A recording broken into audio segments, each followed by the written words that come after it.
Хотелось бы поговорить о так называемом последнем искушении христианина, которое ожидает его, возможно, уже в ближайшем будущем.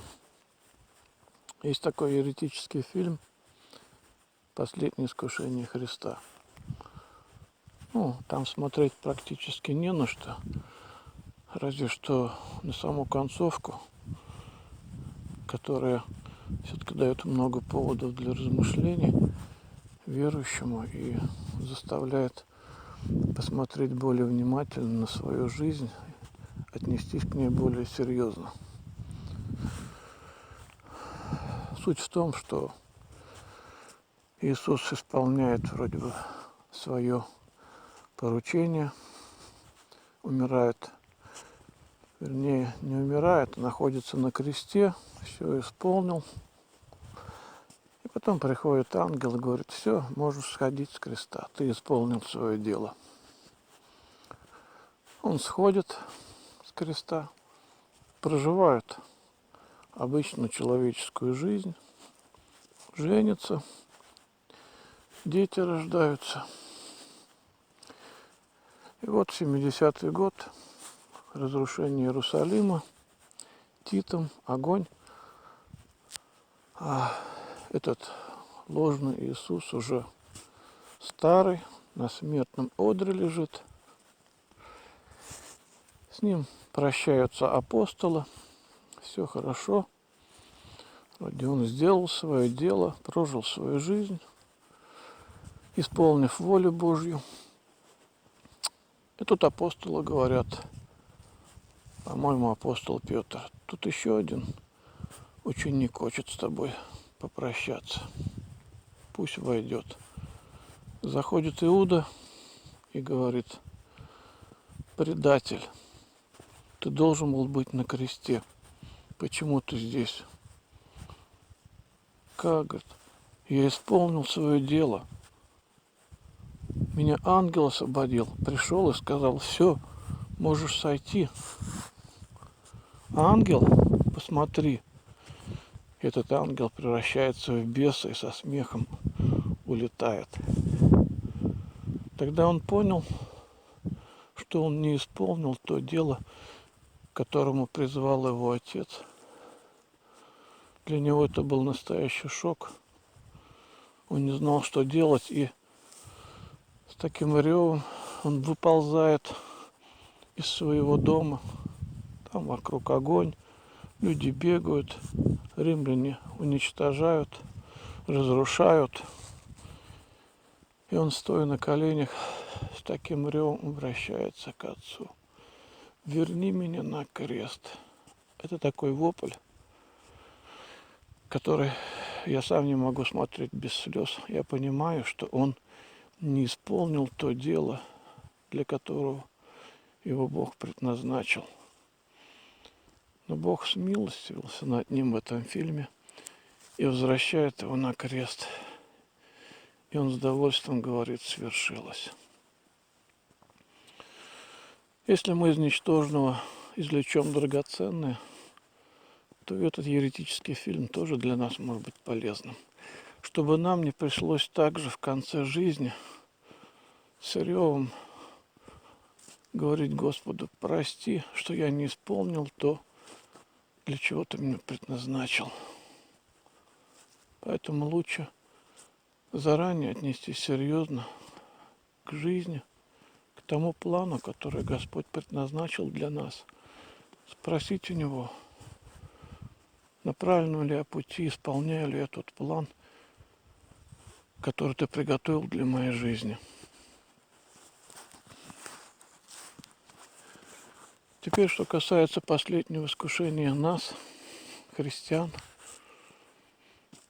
оно может наступить для нас после восхищения церкви. Если вдруг мы останемся на этой грешной земле, церковь взята, а мы оставлены. Шок, да. А что дальше? А дальше может подойти Антихрист, и сказать: ну, что, ты не нужен небу, оно в тебе не нуждается, ты не нужен Иисусу, видишь, своих Он забрал, а ты здесь.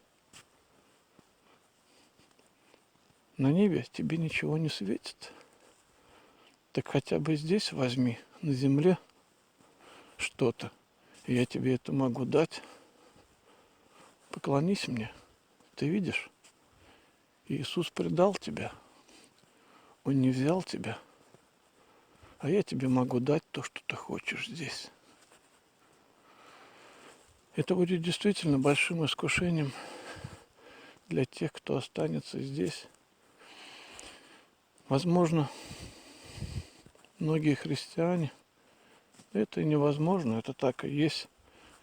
Они служили здесь, отдавали много времени, старания, сил служению Господу, прославлению Его. А в конце они услышат: я никогда не знал вас, делающие беззаконие. Ну как же, мы изгоняли бесов, многие чудеса творили именем Твоим. И Ты не взял нас. Эти верующие действительно, они будут шокированы. Они столько служили Господу, столько делали, бесов изгоняли, чудеса творили, а Он их не взял.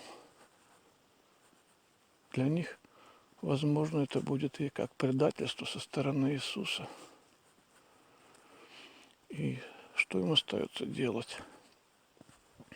Это будет действительно большим испытанием для тех, кто останется на этой грешной земле. Да, мы понимаем, что у них были проблемы с грехом, проблемы с беззаконием, в чем их Иисус обличает. Но тем не менее, они были верующими в Иисуса, они последовали за Ним. И услышать такое в конце, это действительно будет большим испытанием. Они скажут: ну, мы всю ночь ждали тебя, как и те 5 разумных дев. Пусть даже мы неразумные в твоих глазах, но мы также до полуночи все время ждали тебя. Да, мы заснули, но и разумные тоже. Те, которые вошли, они тоже заснули. Да, у нас не хватило масла. Может быть, мы не подумали, но мы много служили тебе до этого. Ты знаешь наше служение. И чудеса, и изгнание бесов. Но не хватило в конце. И здесь нам такой приговор: я никогда не знал вас. Это действительно будет большим испытанием для тех, кто останется. Есть ли какая-то надежда для них, утешение для таких оставшихся христиан, чтобы взять хоть какую-то уверенность или надежду, что не все еще потеряно? Ведь действительно это будет тьма в этой жизни, в ихней. И есть ли какая-то надежда на лучшее? Да, Писание нам оставляет эту надежду. И они могут сказать как бы в себе: ну вот Господь исполнил свое обетование и взял своих. Значит, Он верен и исполнит остальные свои обетования. А эти обетования мы читаем в книге Откровения, в частности о том, что Он воскресит из мертвых тех, кто останется верным Ему даже во время скорби и будет умерщвлен за свидетельство Иисусова. Это обетование говорит о том, что очень многие придут от великой скорби из всякого народа, языка, племени.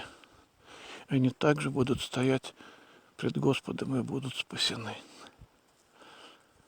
Вот эта надежда на Его верность, на верность Его Слову, она как-то может укрепить верующих, которые останутся на великую скорбь и все-таки не поддадутся искушению Антихриста, искушению лукавого и останутся верными Иисусу Христу.